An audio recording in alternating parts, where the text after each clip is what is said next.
चलिए, सवाल कर रहे थे ना हम लोग, चेन वाला सवाल किया था शायद। यस और no, M G L by two. ठीक है, इसको दो तरीके से अपन कर सकते हैं। ट्रिक से भी बताया था क्या तुम्हें? ट्रिक से बताया था। सेंटर ऑफ, एक तो ये वाला हो गया। ये वाला मेथड कौन सा मेथड हो गया भाई? जैसे ही मैंने देखा, देखिए ध्यान से, जैसे ही मैंने देखा फोर्स जो है, फोर्स इसी के बराबर तो होगा जो वेट होगा। वेट वेरिएबल है। वेरिएबल क्यों है वेट? क्योंकि जो फोर्स इसको नीचे जाने से रोक रहा है, समझने की कोशिश करिएगा ध्यान से। जो फोर्स इसको नीचे जाने की कोशिश मतलब नीचे ले जाने की कोशिश कर रहा है, उतना ही तो हमको फोर्स लगाना पड़ेगा काउंटर करने के लिए। और वो एक्स का फंक्शन है। यस और नो? एक्स का पावर वन भी दिख रहा होगा। यस और नो? तो जैसे ही एक्स का पावर वन दिखा, हमें समझ में आ गया कि अपना एवरेज वाला टेक्निक काम कर जाएगा। समझ में आया नहीं आया? तो सबसे पहले एक्स इक्वल टू जीरो रखो, तो आंसर आ गया M G. X is equal to L रखो, तो आंसर आ गया जीरो। यानी एम जी और जीरो के बीच का नंबर लेना है। आज तो बीच की स्पीड लेते थे, आज बीच का फोर्स ले रहे हैं। यस और नो? तो बीच का फोर्स क्या हो गया बेटा? M G by two. और डिस्प्लेसमेंट कितना है? समझ में आ गया? तो आंसर सीधा आ गया M G by two into L. एक तो ये तरीका हो गया। देखिए हमेशा ना याद रखिएगा, एक बच्चा आके बहस करने लगा था हमसे पिछले साल कि डिस्प्लेसमेंट एल कहाँ हुआ है सर। बोले क्यों, कैसे नहीं हुआ एल डिस्प्लेसमेंट? बोला सर सेंटर ऑफ मास तो एल बाई टू ही ऊपर है। मैंने बोला सेंटर ऑफ मास की डिस्प्लेसमेंट की हम थोड़ी बात कर रहे हैं, हम तो डिस्प्लेसमेंट की बात कर रहे हैं। तो बोला सर एक ही बात तो है, ऐसे वैसे करके नहीं। कुछ गधों से पढ़ के आके बच्चा गधा बन जाता है, फिर वो गधा आके बहस करने लगता है। देखिए हमेशा याद रखिएगा, जो वर्क में जो फॉर्मूला है ना, वर्क में जो फॉर्मूला है वही चीज हम उसको समझाए थे, वही चीज आपको समझा रहे हैं। एफ डॉट डी एस, ठीक है। फिर इसका क्या करते हैं अपन? इंटीग्रेशन करते हैं। ये जो डिस्प्लेसमेंट लेना है ना, समझ में आ रहा है या नहीं आ रहा? ये जो डिस्प्लेसमेंट लेना है, ये point of application of force का लेना है। क्या बोला, समझ में आया? कि जिस पॉइंट पे हम फोर्स लगा रहे हैं, जिस पॉइंट पे हम फोर्स लगा रहे हैं, उस पॉइंट का कितना डिस्प्लेसमेंट हुआ। नहीं समझे? सेंटर उंटर ऑफ मास से मतलब नहीं है, उस point of application of force का कितना डिस्प्लेसमेंट हुआ। गेटिंग माय पॉइंट और नॉट? मतलब कुल मिला के मैं तुमसे ये कहना चाह रहा हूं कि सपोज करो, सपोज करो, इमेजिन करो कि यहां पे एक स्पॉन्ज हो। स्पॉन्ज समझते हो ना बेटा? स्पॉन्ज हो, स्पॉन्ज वही रे जो सोफा उफा के अंदर लगा रहता है, डल्लप, समझ रहा है ना? तो स्पॉन्ज हो, ठीक है। इस पे तुम यहाँ फोर्स लगाओ, तो स्पॉन्ज चलेगा? नहीं चलेगा। क्यों? क्योंकि यहाँ पे दीवार की टेक लगा रखी है मैंने। लेकिन क्या हो जाएगा, स्पॉन्ज जो है थोड़ा सा दब जाएगा। गेटिंग माई पॉइंट और नॉट? तो अब तुम बताओ वर्क डन हुआ है या नहीं हुआ? अगर तुम सेंटर ऑफ मास देखोगे, तो सेंटर ऑफ मास तो यहीं का यहीं है अभी भी। हाँ, ज्यादा से ज्यादा ये कहोगे कि नहीं सर डिफॉर्म हो गया, तो सेंटर ऑफ मास भी तो डिस्प्लेस हुआ ही है। समझ में आया या नहीं आया? लेकिन हम वर्क कैसे बताएंगे? वर्क कैसे बताएंगे? फोर्स इनटू जिस पॉइंट पे मैं फोर्स लगा रहा हूं उसका डिस्प्लेसमेंट। समझ में आया या नहीं आया? इससे हमें कोई मतलब नहीं है कि सेंटर ऑफ मास का क्या हुआ। समझ में आ रहा है? तो हम सीधी सी एक बात बोलेंगे कि भैया जो point of application of force था वो तो एल चल गया। एल कैसे सर? शुरू में पॉइंट ऑफ एप्लीकेशन यहां था जब पूरा लटका हुआ था, तो जब ये ऊपर चढ़ गया तो ये उठ के यहां आ गया, तो पूरा एल चढ़ गया ना। कितना ये पॉइंट कितना आगे चल गया ये बता दो हमें। एल चल गया होगा ना? क्यों एल चल गया? क्योंकि अगर एल लेंथ का चेन ऊपर आ चुका है, तो मतलब उसका जो टॉप मोस्ट पॉइंट है वो एल आगे आ चुका है। नहीं आई बात समझ में? तो फोर्स हमें पता ही है एम जी बाई टू, और पॉइंट ऑफ एप्लीकेशन का डिस्प्लेसमेंट, मतलब जिस पॉइंट पे अप्लाई हो रहा है फोर्स उसका डिस्प्लेसमेंट पता है एल। इनटू की आंसर। और नहीं, तो अगर सेंटर ऑफ मास के अप्रोच से देख रहे हो तो फिर फोर्स mg मत, mg बाई टू मत बोलना, mg बोलना। क्यों? क्योंकि सेंटर ऑफ मास पे हम पूरा मास कॉन्सेंट्रेटेड मान रहे हैं। तो यहाँ पे क्या हो गया, फोर्स mg हो गया लेकिन डिस्प्लेसमेंट l बाई टू हो गया। गेटिंग माई पॉइंट और नॉट? क्योंकि सेंटर ऑफ मास तो l बाई टू ही चला है। मेरा बात समझ रहे हो मैं क्या बोलना चाह रहा हूँ? ठीक है, बस इतना ही बताना था। ये कॉपी कर लीजिए। एक और बात यहाँ पे, कल जब हम क्वेश्चंस डिस्कस कर रहे थे तो उसमें कहाँ गया बोला क्वेश्चन में, ये इसमें ट्रिक बताए थे ना। इसको एक और तरीके से किया जा सकता था बेटा, ध्यान से देखिएगा, ध्यान से देखना बिल्कुल।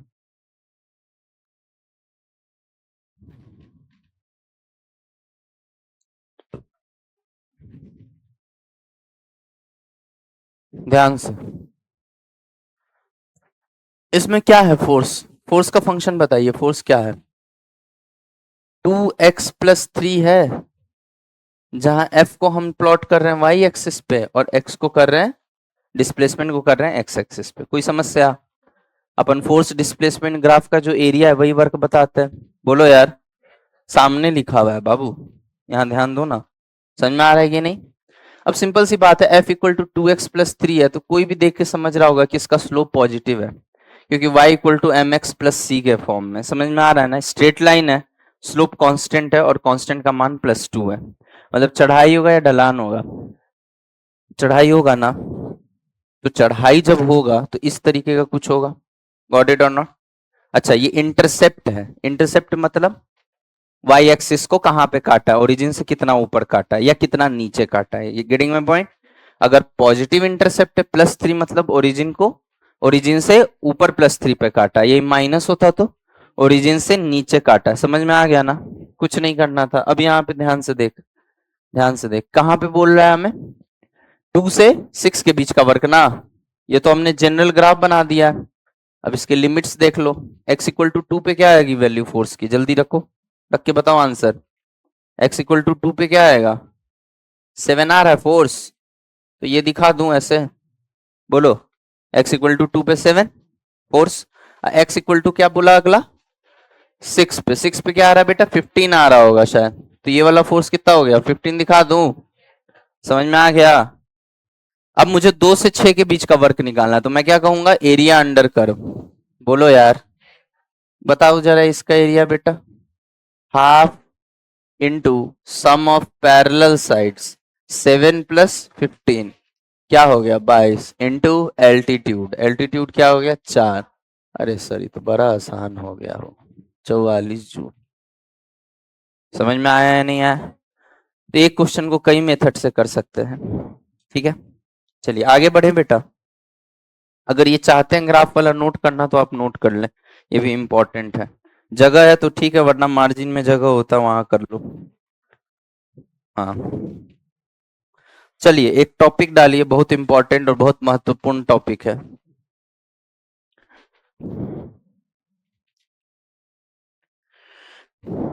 Classification of forces on the basis of, ये टॉपिक लिखवा रहे हैं बेटा, डेफिनेशन नहीं है। Classification of forces on the basis of transfer of energy. Conservative और नॉन कंजर्वेटिव फोर्स के बारे में आप क्या जानते हैं? यही, एक में नेटवर्क डन क्लोज पाथ में 0 होता है और एक में नॉन 0 होता है। पता नहीं किसने ये डेफिनेशन इतना प्रचलित कर दिया है, सब यही चेपे पड़े हैं, चाहे मतलब समझ में आए चाहे नहीं आए। एक्चुअली रेसनिक हेलिडे नाम की एक किताब आती है, वो भी 2 ऑथर की, एक वॉकर के साथ और एक क्रेन के साथ। Resnick Halliday and Walker and Resnick Halliday and Krane. समझ में आ रहा है? वहीं ये लाइन लिखा हुआ था और उसी को लोगों ने डेफिनेशन बना दिया। ठीक है, डेफिनेशन कतई ये नहीं होता है, मैं ये नहीं कह रहा हूं ये गलत है, लेकिन ये डेफिनेशन नहीं है। जैसे मान लो इंसान है, तो इंसान की प्रॉपर्टी क्या है? 2 पैर होते हैं, 2 हाथ होते हैं। तो ये तो डिफाइन नहीं करोगे ना। अगर कोई पूछे तुमसे what is a human being, तो living organism having 2 legs and 2 hands. तो उस हिसाब से तो बंदर भी इंसान है। समझ में आ रहा है या नहीं? तो ये डेफिनेशन बिल्कुल नहीं है, ये प्रॉपर्टी है एक। कंजर्वेटिव फोर्स की एक प्रॉपर्टी है, डेफिनेशन नहीं है। क्या होता है कंजर्वेटिव और क्या होता है नॉन कंजर्वेटिव फोर्स, इसका जो मतलब है, इसकी जो मीनिंग है, सेंस है, वो आपको जो अभी मैं समझाऊंगा तभी समझ में आएगा। नाम में ही सब कुछ छिपा हुआ है। जैसे बायो में भी ना, हमने सुना है, ऐसा पढ़ा तो नहीं है, कि नाम में ही आधी से ज्यादा चीजें छिपी होती हैं। बस उसी तरीके से फिजिक्स में भी होता है बेटा। कंजर्वेटिव फोर्स और दूसरा क्या है बेटा? Non conservative force. ये किसके टाइप है? फोर्स के टाइप है। हेडिंग पढ़ो, समझ में आ जाएगा। हेडिंग में क्या लिखवाया है? Classification of forces. ये वर्क के टाइप नहीं है। कुछ लोगों को लगता है ये वर्क करने के 2 स्टाइल है, ना ना, ये फोर्स दो तरह के होते हैं, फोर्स कई तरह के हो सकते हैं कि on the basis of energy transfer दो तरीके के होते हैं। समझ में आया ना? जैसे इंसान कई तरह के हो सकते हैं, छोटा लंबा, मोटा पतला, इंटेलिजेंट और डम्ब, हो सकते हैं ना? तो इंसान कई प्रकार के होते हैं, लेकिन अगर कोई हमसे तुमसे पूछेगा कि इंसान on the basis of hairs बताओ, तो क्या बोलोगे? एक टकला और एक बाल वाला। जैसे टकला है उसके इतने लंबे बाल हैं, जुल्फे वाले, और एक टकला। गॉट इट और नॉट? तो उसी तरीके से फोर्स के कई टाइप हमने पढ़ रखे हैं, यस और नो। लेकिन ये किस बेसिस पे है कि भाई उसका, उस फोर्स के द्वारा जब वर्क होगा तो वर्क तो ट्रांसफर ऑफ एनर्जी होता है, तो वर्क जब होगा तो उसमें ट्रांसफर ऑफ एनर्जी कैसा और किस प्रकार का रहा होगा। नहीं आई बात समझ में? नाम में ही सब कुछ छिपा हुआ। कंजर्वेटिव, कंजर्वेटिव वर्ड कहां से आया है? कंजर्व से आया है। और कंजर्व का मतलब क्या होता है? To store. हम बोलते हैं ना यार ये आदमी बड़ा कंजर्वेटिव है। कंजर्वेटिव मतलब पिछला विचार का, पिछले सोच का, पहले वाले इंसानों की तरह इनकी सोच है, मतलब थोड़ा रेट्रो टाइप का, रेट्रो थिंकिंग है इसकी, इसलिए थोड़ा कंजर्वेटिव है। कंजर्वेटिव मतलब अपने से मतलब रखने वाला, ज्यादा घुलेगा मिलेगा नहीं, थोड़ा सा पुराने ख्यालात का होगा। समझ में आया कि नहीं आया? तो यहाँ पे वो उसको कंजर्वेटिव क्यों कह रहे हैं कि इंसान बड़ा कंजर्वेटिव है? क्योंकि वो अपनी चीजें स्टोर करके रखना चाहता, वो जल्दी किसी से शेयर नहीं करना चाहता, चाहे पैसा हो, चाहे अपनी फीलिंग्स हो, एक्सेट्रा एक्सेट्रा। ठीक है? पता नहीं काहे हमें लगता है कि जैसे हम थोड़ा फिलोसफिकल बात करते हैं, तुम इसको फिजिक्स की नहीं फिलोसफी की क्लास समझ लेते हो। चलिए वापस आते हैं। कंजर्वेटिव फोर्स का मतलब सीधा सीधा ये मतलब है कि तुम्हें पता है वर्क जब भी होगा तो कोई ना कोई फोर्स इन्वॉल्व होगा। अगर फोर्स के द्वारा किया गया वर्क, अगर फोर्स के द्वारा किया गया वर्क में जो एनर्जी का ट्रांसफर हो रहा है, क्योंकि all the work are accompanied with energy transfer, अगर वर्क हो रहा है तो एनर्जी का ट्रांसफर, लेन देन हो रहा होगा। मैं ये नहीं कह रहा हूं कि दे ही रहा होगा या ले ही रहा होगा, it depends on positive work है या नेगेटिव वर्क है, यस और नो। लेकिन अगर वर्क है तो एनर्जी का लेन देन है। समझ में आया कि नहीं आया? तो वह फोर्स जिसके द्वारा किया गया वर्क यानी एनर्जी का लेन देन स्टोर करके रखे, तो उसको हम क्या कह देते हैं? Conservative force. समझ में आ गया? मतलब अगर वो एनर्जी ले रहा है तो उसको वो स्टोर करके रखे। समझ में आया या नहीं आया? और ऐसा फोर्स जिसके अगेंस्ट किया गया वर्क में जो एनर्जी का ट्रांसफर हुआ, वो उसको स्टोर करके नहीं रखे, इधर उधर वेस्ट कर दे। समझ में आया या नहीं आया? उसको क्या कहते हैं? Non conservative force. समझ में आ गया? चलिए डेफिनेशंस लिखिए।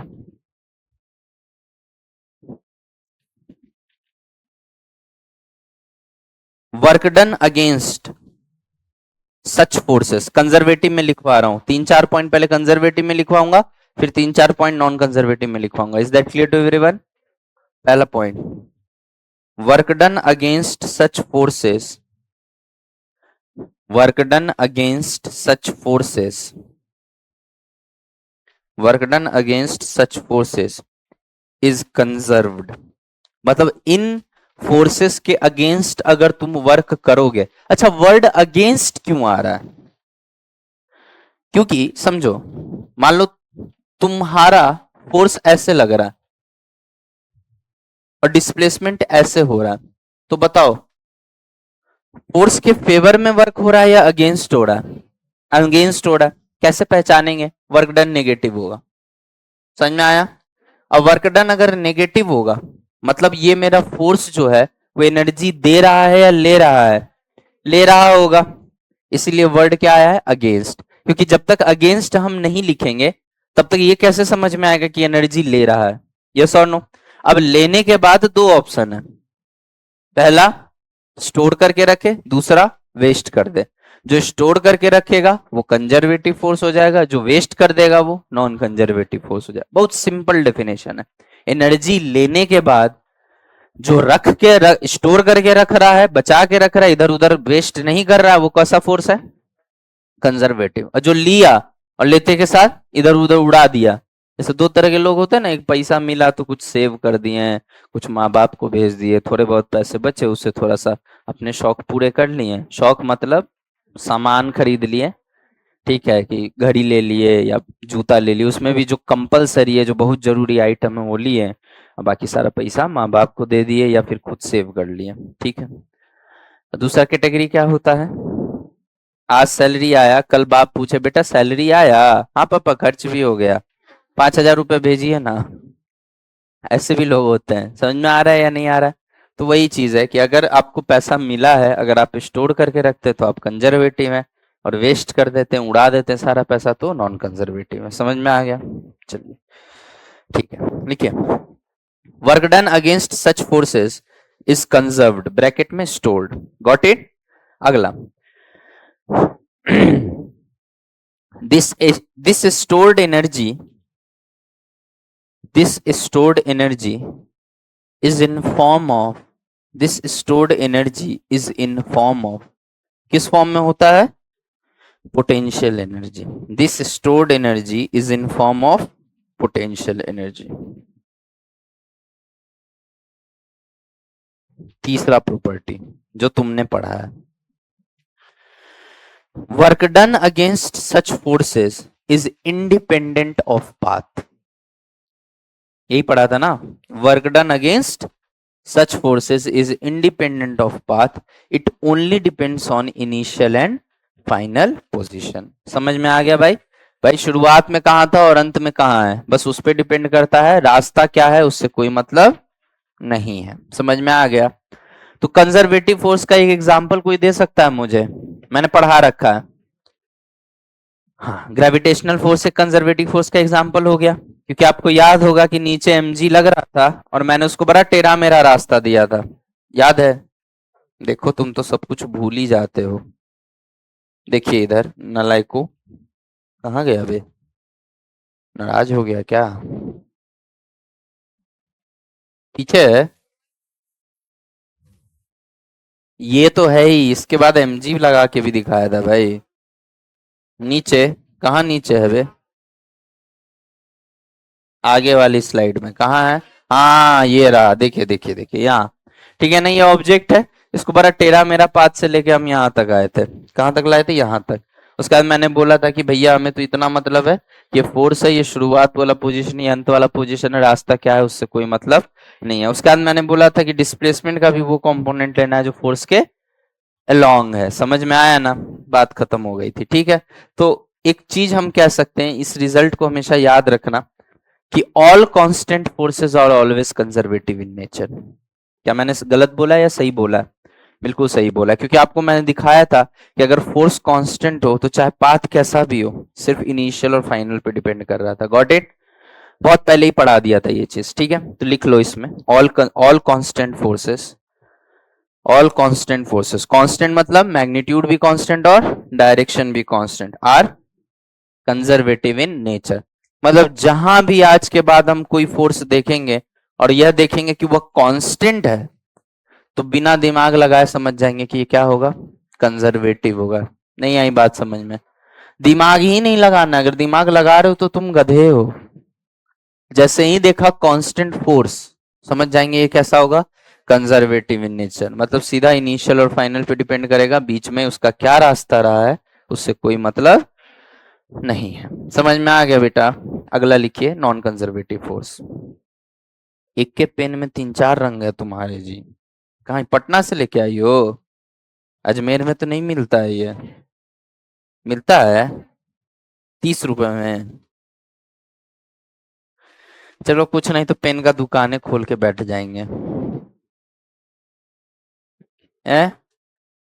मैगी में ज्यादा फायदा है? अच्छा, पहाड़ पे मैगी बनाएंगे, ये पहाड़ है ना बीच सामने वाला, पहाड़ पे मैगी बनाएंगे। कश्मीर उश्मीर जाओगे ना अगर तुम लोग घूमने, अरे जाओगे कह रहा हूँ, अभी नहीं गए होगे, तो कश्मीर उश्मीर अगर घूमने जाओगे, वहां बड़ा ठंडा ठंडा ऐसा जगह, जहाँ ट्रेकिंग करोगे ना पहाड़ों के बीच में, तो बीच में लोग मिलेंगे, मैगी 5-10 रुपए वाला मैगी 100 रुपए में बेचता है वो सब, लेकिन इतना स्वादिष्ट लगता है, क्योंकि इतना ठंड में जब गरम गरम कोई चीज खाने को मिलता है तो बड़ा बढ़िया लगता है। तो जरूर जाइएगा कश्मीर, जन्नत है धरती पे, अगर कहीं जन्नत है तो वो कश्मीर में ही है। चलिए लिखिए अगला, नॉन कंजर्वेटिव फोर्स। पहला लिखो, अरे लिखना रे सुअर लिख। और दूसरा जन्नत मेरे हिसाब से उदयपुर है, क्योंकि हमने बहुत जगह घूमा है, बहुत जगह, तमाम जगह हम घूम चुके हैं, लेकिन हमको सेकंड अगर फेवरेट हमसे कोई चीज पूछा जाए, मतलब हम उदयपुर घूम चुके हैं 4 बार, तब भी मेरा मन नहीं भरता। अब भी 5वें बार जाएंगे।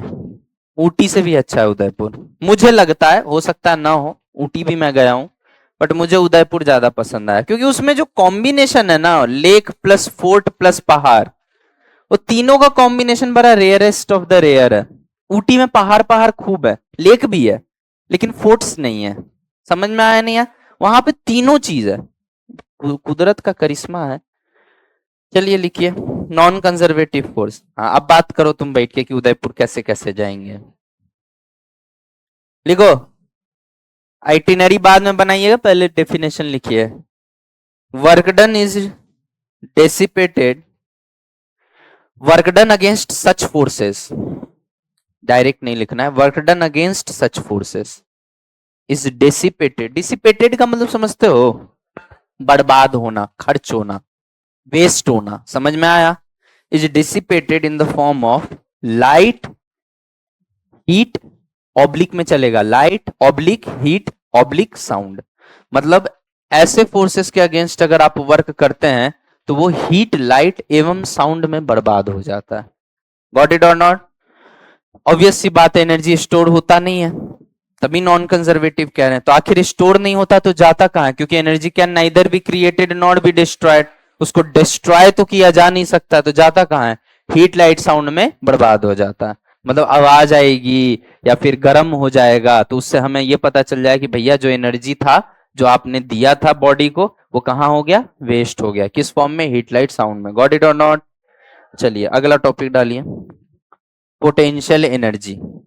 अच्छा, खुद के दिमाग से बताओ, पोटेंशियल एनर्जी सिर्फ किन फोर्सेस के लिए डिफाइंड होगा? कंजर्वेटिव के लिए। क्यों? नॉन कंजर्वेटिव में स्टोर ही नहीं होता है। ये जो स्टोर्ड एनर्जी है ना, इसी को क्या हम कह देते हैं? Potential energy. नहीं आई बात समझ में?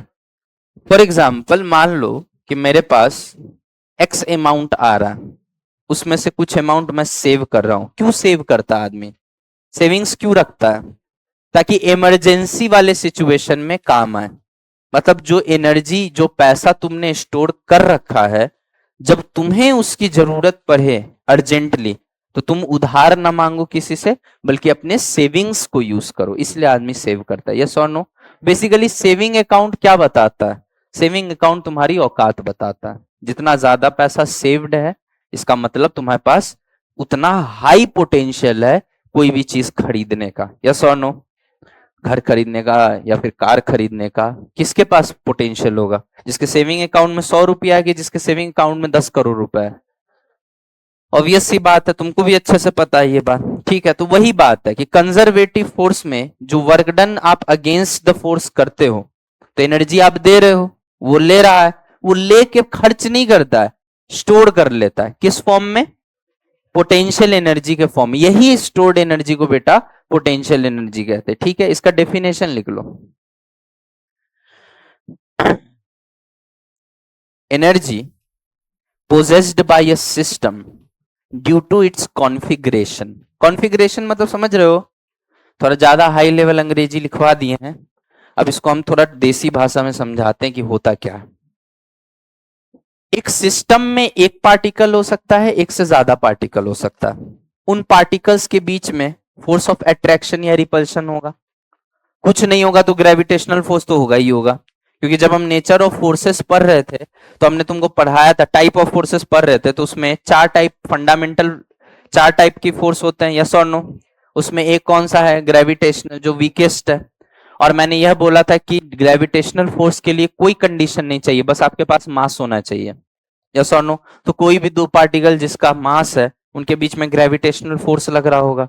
समझ में आया नहीं आया? अब मान लीजिए कि एग्जाम्पल के लिए हम बता रहे, ये धरती है और इस पे मान लीजिए एक पत्थर पड़ा हुआ। ठीक है, इस पत्थर को मैं ऊपर उठा के ले आया, कितना हाइट पे? h हाइट पे।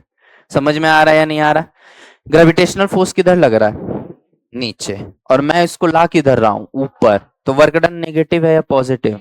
ग्रेविटेशनल फोर्स का नेगेटिव, मेरा वर्क डन पॉजिटिव है। क्यों मेरा पॉजिटिव क्यों है? मैं फोर्स ऊपर की तरफ लगा रहा हूं, डिस्प्लेसमेंट भी ऊपर की तरफ हो रहा है, तो मेरा वर्क पॉजिटिव।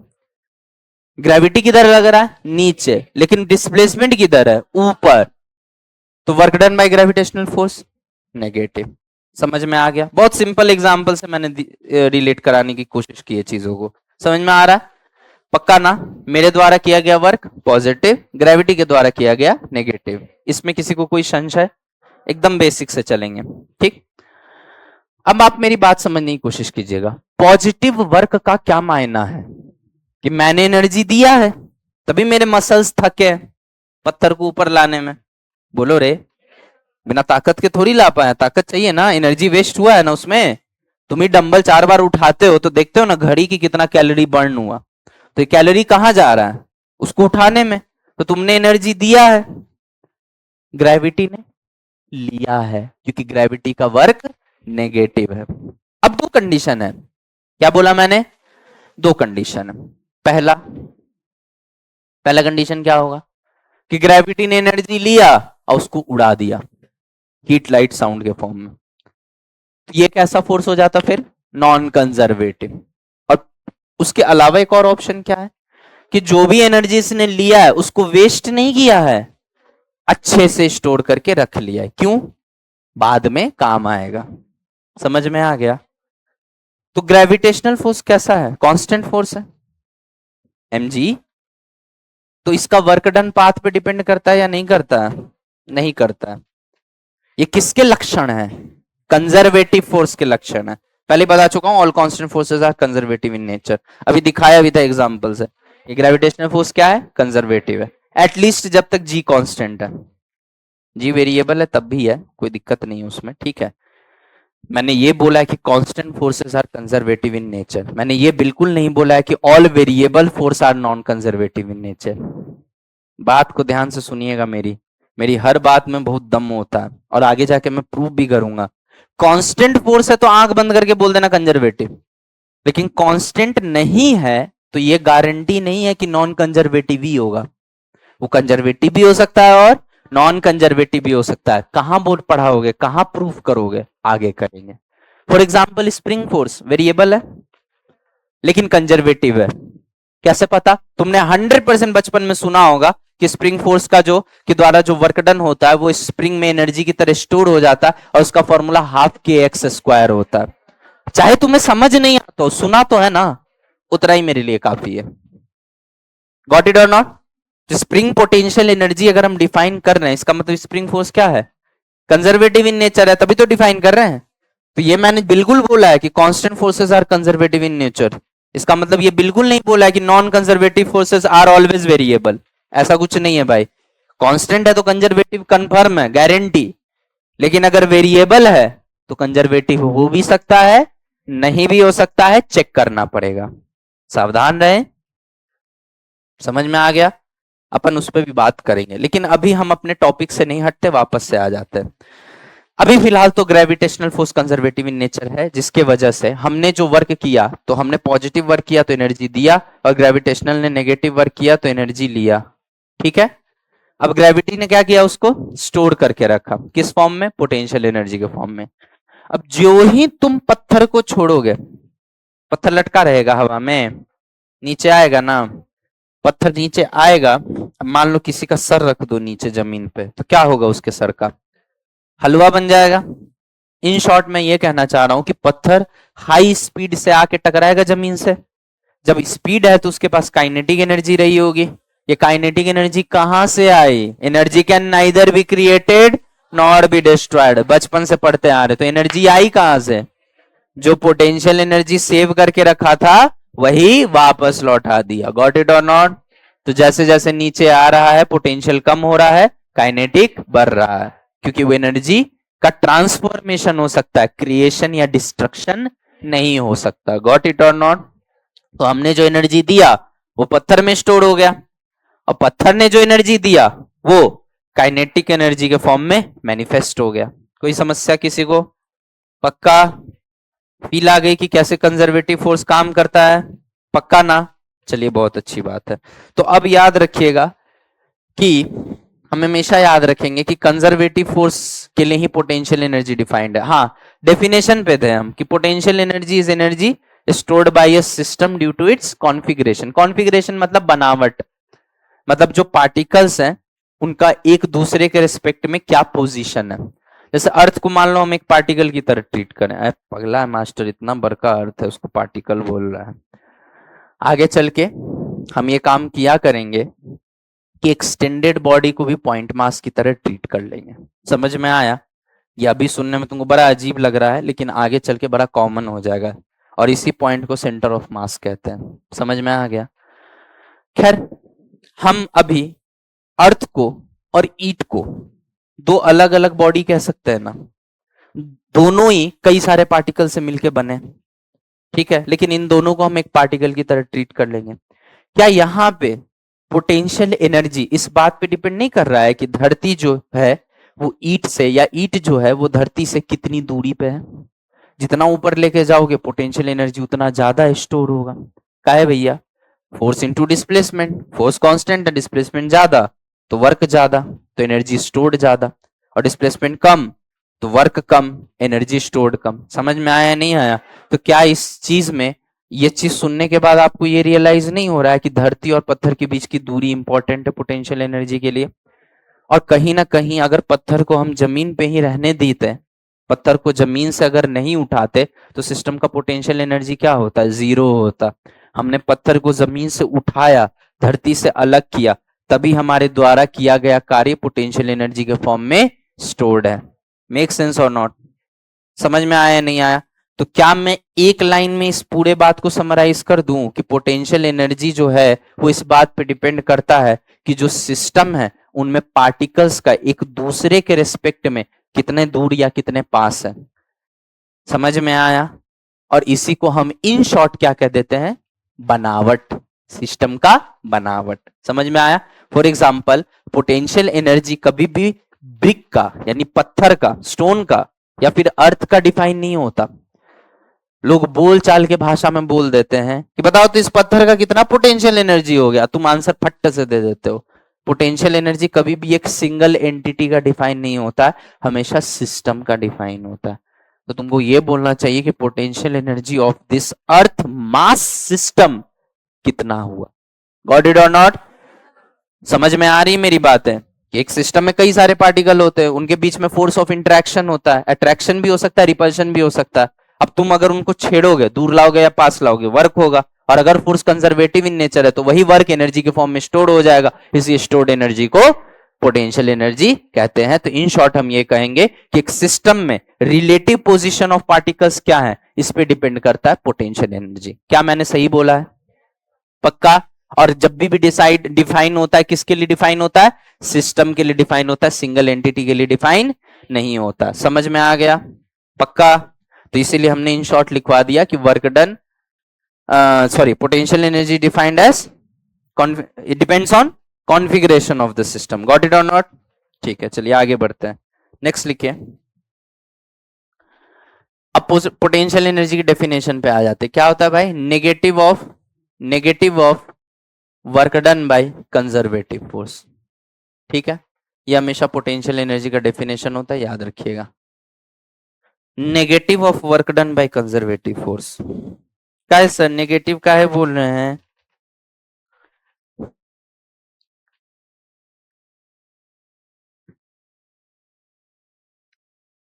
देखो भैया, ऐसा है कि वर्क डन दो टाइप के हो सकते हैं। एक, अच्छा नहीं सॉरी, गलत बोल दिया मैं। नेगेटिव वर्क डन दो टाइप के हो सकते हैं। अच्छा, नेगेटिव वर्क डन देखते ही तुमको क्या क्लिक करना चाहिए? एनर्जी दे रहा है या ले रहा है? ले रहा है। तो नेगेटिव वर्क डन दो तरह के हो सकते हैं, एक कंजर्वेटिव फोर्स के द्वारा और एक नॉन कंजर्वेटिव फोर्स के द्वारा। एनर्जी तो दोनों में ले रहा है, लेकिन नॉन कंजर्वेटिव फोर्स अगर इन्वॉल्व है, अगर एजेंट जो है वो नॉन कंजर्वेटिव फोर्स है, एजेंट मतलब जो वर्क कर रहा है, जैसे यहां एमजी कर रहा था और एक एक्सटर्नल फोर्स था मेरे द्वारा लगाया हुआ, ठीक है, तो यहाँ पे अगर एजेंट नॉन कंजर्वेटिव फोर्स है जिसके द्वारा नेगेटिव वर्क हो रहा है तो एनर्जी लेगा तो सही, लेकिन स्टोर करके रखेगा या खर्च कर देगा? खर्च कर देगा। किसमें? हीट में, लाइट में और साउंड में। समझ में आया? इसका एग्जाम्पल दें, फ्रिक्शन। फ्रिक्शन के अगेंस्ट अगर तुम वर्क करोगे तो तुम डिस्प्लेसमेंट उधर कर रहे हो, फ्रिक्शन इधर लग रहा है। बोलो हाँ या ना? वर्क डन बाय फ्रिक्शन भी नेगेटिव है। अगर work done by friction negative है तो एनर्जी तो वो ले रहा है। ऑब्वियस सी बात है, अगर तुम फ्रिज को खसकाते हो जमीन पे तो तुम थकते हो या नहीं थकते हो? क्यों थकते हो? क्योंकि तुम फोर्स लगा रहे हो इधर और डिस्प्लेसमेंट भी फ्रिज का इधर हो रहा है, तो तुम तो पॉजिटिव वर्क कर रहे हो, तुम तो एनर्जी इन्वेस्ट कर रहे हो। बोलो हाँ या ना? फ्रिक्शन का वर्क कैसा होता है? तुम इधर फ्रिज को धक्का मार रहे होगे, फ्रिक्शन वापस इधर लग रहा होगा, यस और नो? और डिस्प्लेसमेंट उधर होगा, फ्रिक्शन का वर्क कैसा हो जाएगा? नेगेटिव। मतलब फ्रिक्शन एनर्जी ले रहा है, लेता तो वो भी है, लेकिन अब यहाँ पे ऑप्शन आ जाता है कि स्टोर करके रखेगा या बर्बाद कर देगा। फ्रिक्शन क्या करता है? बर्बाद कर देता। वरना पता है क्या होता है? स्टोर करके रखता तो तुम कोई चीज को खसका के वहां ले जाते, जैसे ही छोड़ते तो वो वापस आ जाता। क्यों वापस आता? जो स्टोर्ड एनर्जी है वो काइनेटिक एनर्जी में मैनिफेस्ट होता ना, तो फिर तो मेहनतें नहीं करना पड़ता। जाते कश्मीर में 3-4 पत्थर लेके इसे खींच लेते और छोड़ देते, सब पाकिस्तान की तरफ चल जाता। नहीं समझे? 2-3 पहाड़ ले लेते हैं, 2-3 पहाड़ को खींच के ऐसे रख लेते हैं स्लिंग शॉट की तरह, छोड़ देते हैं, तो क्या होता? पूरा पहाड़। समझ गए ना? तो ये चीज नहीं होता है। गॉट इट और नॉट? तो वहां भी एनर्जी तुमने दिया, उसने लिया, बट लेके उसने स्टोर नहीं किया। क्या किया? वेस्ट कर दिया। किस फॉर्म में? हीट, लाइट, साउंड के फॉर्म में। इसीलिए तुम सुनो होगे कि जब भी कोई भारी सामान को तुम खसकाते हो तो ची आवाज आती है ना, साउंड के फॉर्म में हो गया। अच्छा, अगर तुम उसको उठा के अगर उसका पेंदी पे हाथ लगाओगे तो गर्म भी लगेगा। वो एनर्जी कहां से आया? Heat energy. ये जो तुमने वर्क किया है उसको स्टोर तो किया नहीं है, तो हीट, लाइट और साउंड। लाइट भी है बट वो तुमको दिखता नहीं क्योंकि उसकी वेवलेंथ बहुत, वो जब रेडिएशन पढ़ाएंगे तब क्लियर करेंगे कि कोई भी चीज का टेम्परेचर बढ़ता है तो उससे इलेक्ट्रोमैग्नेटिक वेव्स निकलने लगती हैं। गॉट इट और नॉट? हर टेम्परेचर पे निकलती है, वैसे तो हर टेम्परेचर पे निकलती है, लेकिन अगर टेम्परेचर बढ़ाओगे तो लैम्डा एम कम होगा। इसको वेंस डिस्प्लेसमेंट लॉ कहते हैं। अब क्या लैम्डा एम होता है और क्या होता है, ये सब चीजें आगे बात करेंगे। समझ में आ गया ना? बस इतना ही समझिए, हीट, लाइट, साउंड निकलता है। गॉट इट और नॉट? चलिए, कंजर्वेटिव रहा तो क्या होगा? कंजर्वेटिव रहेगा तो स्टोर करके रखेगा भैया, तब वेस्ट नहीं करेगा। और उस केस में जो स्टोर्ड एनर्जी है उसी को पोटेंशियल एनर्जी कहते हैं। तो हम चेंज इन पोटेंशियल एनर्जी इसलिए लिख रहे हैं क्योंकि चेंज होगा ना उतने से। नहीं समझे? अब शुरू में 0 हो सकता है, शुरू में 0 की जगह कोई और वैल्यू भी तो हो सकता है, इसलिए हम चेंज लिख रहे हैं। समझ में आ गया? तो उसमें उस केस में चेंज इन पोटेंशियल एनर्जी कितना होगा भैया? जितना तुम वर्क डन किए हो जितना एनर्जी स्टोर होगा और वही पोटेंशियल एनर्जी कहलाएगा। बोलो हाँ या ना? तो कितना वर्क डन किए हो भाई? तो इतना किए हैं, लेकिन तुम्हारा वर्क नेगेटिव है। समझ में आ रहा है? तो तुम एनर्जी ले रहे हो। अब देखो, एनर्जी लेने को हम नेगेटिव वर्क से रिप्रेजेंट जरूर करते हैं, लेकिन पोटेंशियल एनर्जी का चेंज अगर नेगेटिव दिखा देंगे तो उसका मतलब तो ये हो जाएगा कि पोटेंशियल एनर्जी घट रहा है, जबकि एक्चुअल में बढ़ना चाहिए। समझाते हैं हम क्या बोलना चाह रहे हैं। मान लो हम शिवा को 10 रुपया दिए, तो हमने पैसा दिया, उसने पैसा लिया। अब इस बात को 2 तरीके से बोला जा सकता है। केशव ने +10 दिया, शिवा ने -10 दिया। लिया नहीं, जब लिया बोलता तो फिर क्या होता? +10। मैंने 10 दिया, उसने 10 लिया। लेकिन अगर मैं बोलूंगा कि दिया नहीं, लिया के टर्म्स में बोलना है, सॉरी लिया नहीं दिया के टर्म्स में बोलना है, तो क्या बोलोगे? शिवा ने केशव सर को -10 दिया, इसीलिए शिवा के पास पहले 0 रुपए था, अब उसमें से -10 निकाल दो तो +10 हो गया। और केशव सर के पास 10 रुपए थे, उसमें -10 जोड़ दो, क्योंकि केशव सर को तो -10 दिया है ना, तो केशव सर को -10 जोड़ दो, तो ये क्या हो गया? 0 हो गया। मेक सेंस और नॉट? जो मैंने बोला वो बात समझ में आई? तो नेगेटिव वर्क का क्या मतलब होता है? वर्क डन हमेशा होता है कितना एनर्जी दिया भैया ने। अब वो पॉजिटिव है मतलब सच में दिया है, और नेगेटिव है तो दिया नहीं लिया है। अब मेरे से 10 रुपए लेके शिवा क्या किया, उसको स्टोर कर लिया, किस फॉर्म में, पोटेंशियल एनर्जी के फॉर्म में। नहीं आई मेरी बात समझ में, पोटेंशियल एनर्जी के फॉर्म में स्टोर कर दिया। तो अब हम बोलेंगे कि शिवा का सेविंग्स बढ़ गया, कितने से, -10 रुपए से। -10 रुपए से सेविंग बढ़ने का मतलब समझते हो क्या होता है, घटना होता है। तो अब क्या बोलोगे, 10 रुपए से बढ़ा, क्योंकि हमसे लेना जरूर एक नेगेटिव एक्टिविटी है, लेकिन स्टोर करना तो एक पॉजिटिव एक्टिविटी है ना। क्या मेरी बात समझ में आ रही, मैं क्या बोलना चाह रहा हूं, कि सेविंग्स तो 10 से बढ़ा है या घटा है, बढ़ा है। तो इसीलिए ऐसे डिफाइन करते हैं कि change in potential energy is not work done by conservative force ना। मैग्नीट्यूड में तो बराबर है, लेकिन साइन का चक्कर पड़ जाएगा, इसलिए negative of work done by conservative force बोलते हैं। क्योंकि जब तुम ले रहे होगे एनर्जी तो तुम्हारे द्वारा किया गया वर्क नेगेटिव होगा, और नेगेटिव का नेगेटिव पॉजिटिव आ जाएगा, इसका मतलब पोटेंशियल एनर्जी तुम्हारा बढ़ा है। क्योंकि तुम ले रहे हो, इसका मतलब है कि तुम्हारा वर्क जरूर निगेटिव है, लेकिन एनर्जी तो तुम ले रहे हो ना, और लेने का मतलब सेविंग्स क्या है, बढ़ रहा है। तो सेविंग्स पॉजिटिव दिखना चाहिए, वर्क नेगेटिव है लेकिन सेविंग्स पॉजिटिव है, मतलब पोटेंशियल एनर्जी में राइज हो रहा है ना कि फॉल हो रहा है। इसीलिए जानबूझ के एक माइनस जबरदस्ती लगा देता है। क्या फील आ गई मेरी बात की, ताकि माइनस का माइनस प्लस हो जाए, और ये फील आए कि हाँ भाई पोटेंशियल एनर्जी बढ़ते हुए दिख रहा है। क्या मेरी बात सबको क्लियर है, पक्का श्योर। अच्छा, यही अगर work done by conservative force, conservative के लिए सारी बातें हो रही है, नॉन कंजर्वेटिव के लिए तो हीट लाइट साउंड में चल जाएगा, बोलिए भाई। ठीक है, अगर यही मेरे कंजर्वेटिव फोर्स के द्वारा किया गया वर्क पॉजिटिव हो, मतलब वो एनर्जी दे रहा है या ले रहा है, दे रहा है। अब देना तो एक पॉजिटिव एक्टिविटी है, लेकिन सेविंग्स क्या है, घट रहा है। तो चेंज इन पोटेंशियल पॉजिटिव बताओगे कि नेगेटिव बताओगे, नेगेटिव बताओगे। तो अगर ये प्लस है तो चेंज इन पोटेंशियल माइनस आना चाहिए, तो प्लस माइनस माइनस हो गया। अब समझ में आया एक माइनस अपने मन से क्यों लगाते हैं, एक माइनस अपने मन से इसलिए लगाते हैं ताकि जो कंजर्वेटिव फोर्स और पोटेंशियल एनर्जी का रिलेशन है वो सेटिस्फाई हो। वर्क नेगेटिव का मतलब लेना जरूर होता है, लेकिन पोटेंशियल उससे घटता नहीं बढ़ता है। पैसा लेंगे अगर हम किसी से, तुम जरूर बोलोगे हाय हाय पैसा ले लिया, लेकिन सेविंग के पॉइंट ऑफ व्यू से मैं अच्छा काम कर रहा हूं क्योंकि सेविंग्स बढ़ रहे हैं। गॉट इट और नॉट।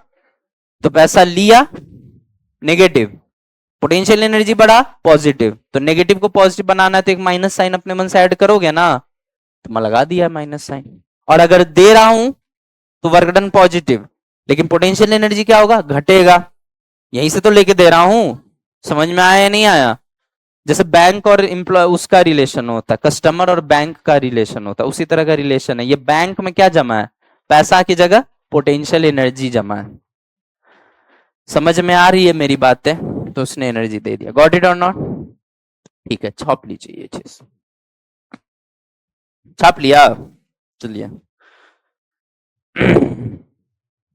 ग्रेविटी वाला एग्जांपल भी समझ में आ गया होगा कि स्टोन को अगर हम ऊपर लेके आते हैं तो हमने एनर्जी दिया है, स्टोन ने लिया, लेके स्टोर किया पोटेंशियल एनर्जी के फॉर्म में।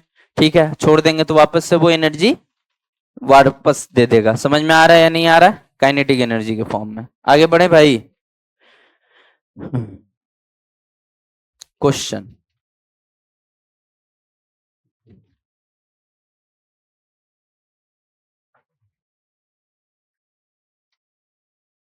फोर्स कैसा है, कांस्टेंट के वेरिएबल है, बहुत बढ़िया। कम से कम इतना तो पहचानना सीख गए तुम लोग।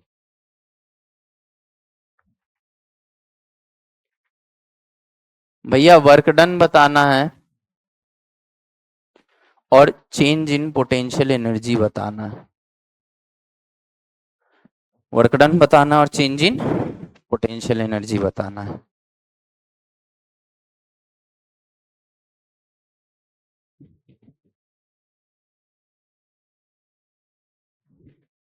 सोडा, सोडा क्या होता है बे, स्वीट 60।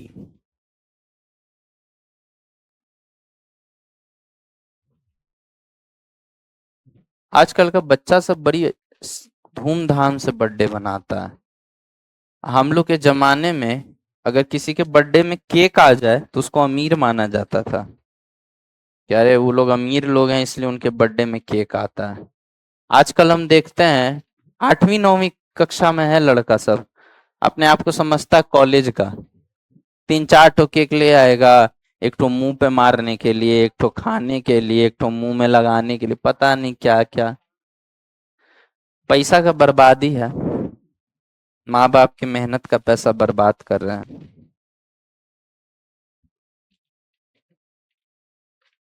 तुम लोग भी ऐसे ही करते होगे, खा जाते हो सब, तब ठीक है। बर्थडे ही नहीं मनाते हो? अच्छा, तो बहुत दुखद है बेटा, बर्थडे तो मनाया करो यार।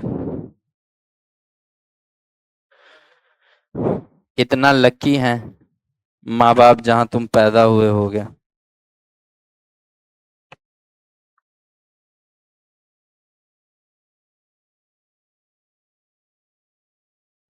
पैदा थोड़ी हुए तुम लोग, अवतरित हुए हो।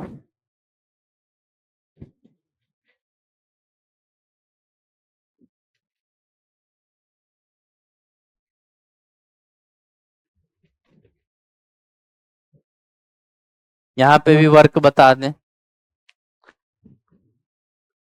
तुम लोग तो अवतार लिए हो ना जी। सही बात है, नालायक कहीं के।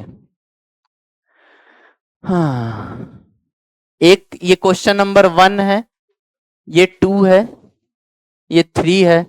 तुमको लग रहा होगा पहली बार सर क्वेश्चन नंबर दे रहे हैं, तो क्वेश्चन नंबर अगर सर लिख रहे हैं तो कुछ ना कुछ उसका उपयोग जरूर होगा, तो आप भी क्वेश्चन नंबर लिख के ही करेंगे। F इक्वल टू, क्योंकि सीक्वेंस यही होना चाहिए, कहीं कुछ भी मत लिख लेना। 2y जे कैप, जे कैप है, आई कैप है, आई कैप है, ठीक है। ये क्वेश्चन नंबर 4 है, और ए 0 0 से कहां तक लेके गया है, 2 4। एक चीज नोटिस करो, सब में 0 0 से 2 4 ही है। बी 2 4, इसको काहे 3 4 छोड़े, इसको भी 2 4 कर दे क्या? अब लिख लिया है तो रहने दो, ठीक है चलो, कॉन्सेप्ट से मतलब है, डेटा का कोई यूज थोड़ी होता है ज्यादा। चलिए आगे बढ़े। मैं फिर से एक बार कहना चाहूंगा कि भाई सिंपल सी बात है, कंजर्वेटिव फोर्स के अगेंस्ट किया गया वर्क, अगेंस्ट वर्ड इसलिए लगा रहा हूं क्योंकि उसका वर्क नेगेटिव होना चाहिए, तभी वो एनर्जी ले रहा है, ठीक है। अगर एनर्जी लेके स्टोर करके रखा तो पोटेंशियल एनर्जी डिफाइन होगा, कंजर्वेटिव फोर्स कहलाएगा। या इसका उल्टा भी कह सकते हो कि कंजर्वेटिव फोर्स होगा तभी पोटेंशियल एनर्जी डिफाइन होगा, वरना डिफाइन नहीं होगा, क्योंकि स्टोर करके रख ही नहीं रहा है, बर्बाद कर दे रहा है, तो काय का पोटेंशियल एनर्जी, यस और नो? या फिर वेस्ट कर देगा, वेस्ट कर लिया तो नॉन कंजर्वेटिव, स्टोर कर लिया तो कंजर्वेटिव, और जो एनर्जी का अमाउंट स्टोर किया उसी को अपन क्या कह देते हैं, potential energy of that system, not a particular entity, system. समझ में आया? क्योंकि सिस्टम में दो हो सकते हैं, दो से ज्यादा एंटिटीज भी हो सकते हैं, उनके बीच का फोर्स ऑफ इंटरेक्शन कुछ भी हो सकता है। आज हम ग्रेविटेशनल ग्रेविटेशनल बोल रहे हैं, हो सकता है आगे चल के तुमको स्प्रिंग पोटेंशियल एनर्जी पड़ा है, तो उसमें क्या है, स्प्रिंग के जो डिफरेंट पार्टिकल्स हैं उनके बीच का इंटरेक्शन होगा, यस और नो? हो सकता है आगे चल के तुमको इलेक्ट्रोस्टैट में मैं इलेक्ट्रोस्टैटिक पोटेंशियल एनर्जी पढ़ाऊं, तो वहां पे दो चार्ज के बीच का इंटरेक्शन देखेंगे, वो अट्रैक्टिव भी हो सकता है, रिपल्सिव भी हो सकता है। समझ में आ रहा है या नहीं आ रहा है? अरे प्लस प्लस रिपेल करता है, प्लस माइनस अट्रैक्ट करता है, तो रटना नहीं है कि अट्रैक्शन ही होना चाहिए, इंटरैक्शन इसलिए कह रहा हूं क्योंकि interaction can be attraction, can be repulsion. समझ में आ रहा है ना?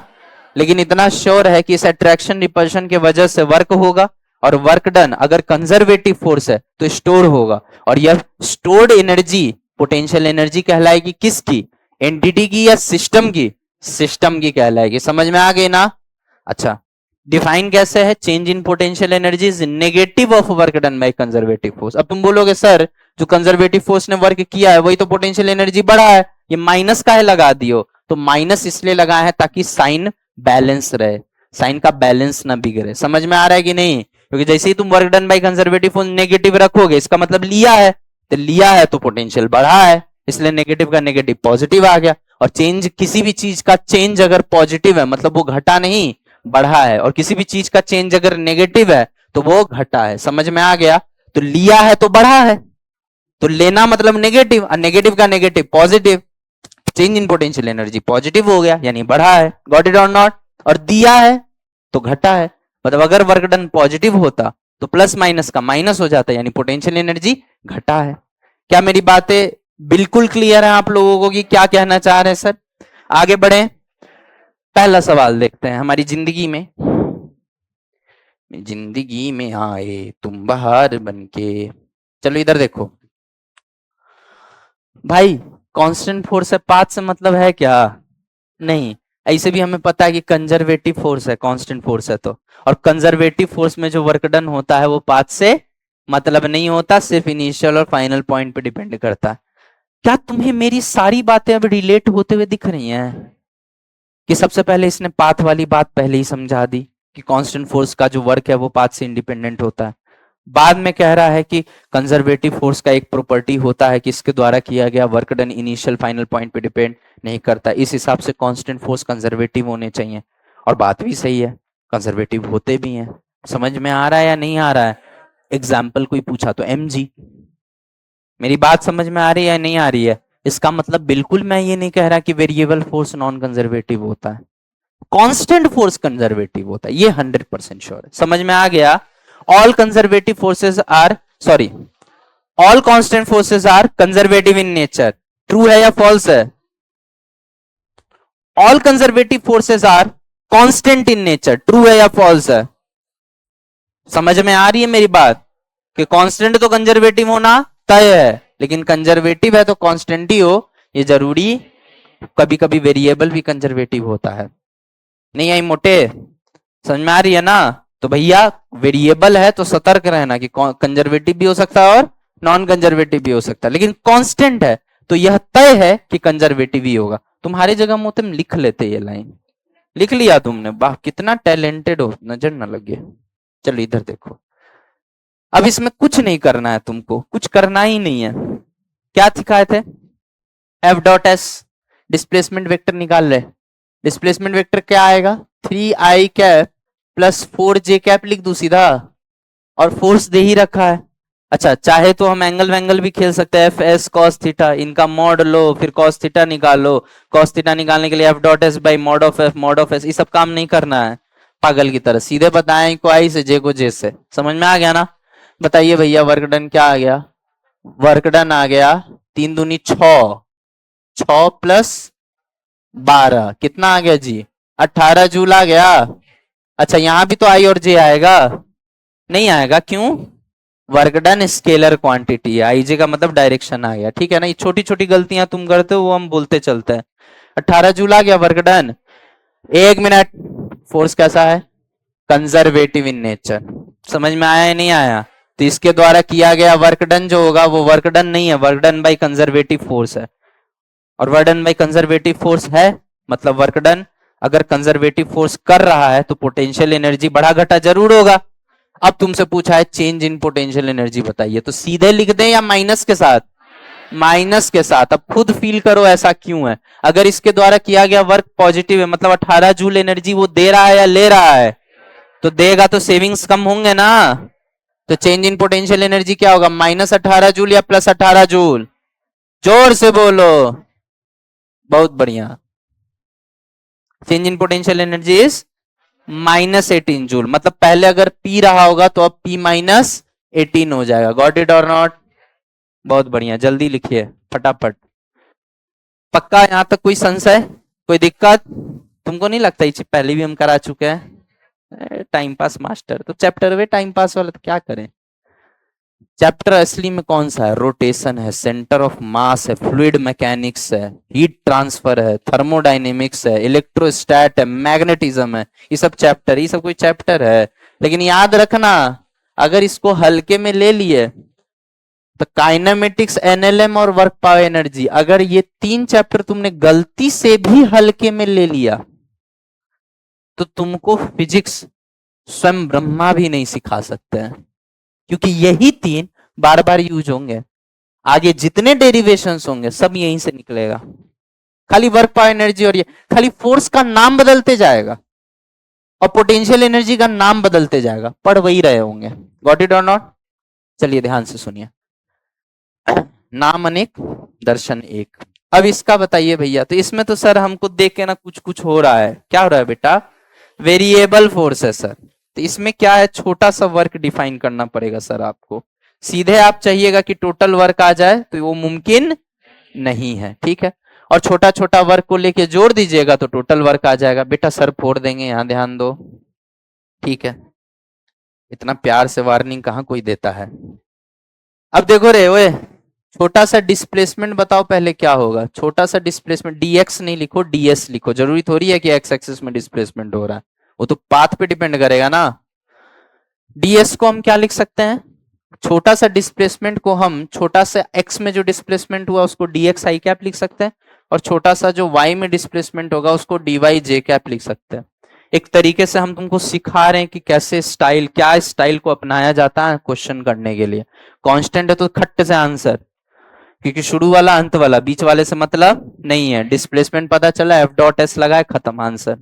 अगर एंगल होता तो एंगल भी ले लेते। यहाँ आई जे के आपके फॉर्म में तो सीधा आई को आई के साथ, जे को जे के साथ। नहीं आई बात समझ में? लेकिन वेरिएबल है तो अब पाथ हो सकता है इंपॉर्टेंट हो जाए। गॉट इट और नॉट? तो हम कह रहे हैं मान लो यहां से यहां तक ऐसे गया हो, समझ में आ रहा है या नहीं आ रहा है? तो जो छोटा सा डिस्प्लेसमेंट है उसको हम छोटा सा x और छोटा सा y में नहीं लिख सकते हैं ऐसे करके, कि छोटा सा x में dx और छोटा सा y में dy। क्या मेरी बात क्लियर है? तो dx i कैप dy के j कैप। अब छोटा सा वर्क बताओ बेटा, वर्क डन बताओ। एक्स स्क्वायर dx दिख रहा है, i को i के साथ और j को j के साथ, प्लस y dy दिख रहा है। अब इसको इंटीग्रेट कर दोगे, कहां से कहां? जीरो। एक्स कोऑर्डिनेट देख कहां से कहां वेरी कर रहा है। एक्स कोऑर्डिनेट शुरू में जीरो था और अंत में दो है, तो एक्स वाला कहां से कहां वेरी करेगा? जीरो से दो। और वाई कोऑर्डिनेट कहां से कहां वेरी कर रहा है? शुरू में जीरो था, लास्ट में चार है, तो जीरो से चार। आंसर निकालिए इसका। कैलकुलेशन तुम करोगे, एक्स क्यूब बाई थ्री आएगा या वाई स्क्वायर बाई टू आएगा। एक्स क्यूब बाई थ्री मतलब 8/3 दिख रहा है मुझे, और ये वाई स्क्वायर बाई टू मतलब 16/2 यानी 8। तो 8/3 प्लस 8 दिख रहा है, कितना आ गया? 32/3। पक्का ना? तो 32/3 जूल। ए सुनना, ए सुनना, ए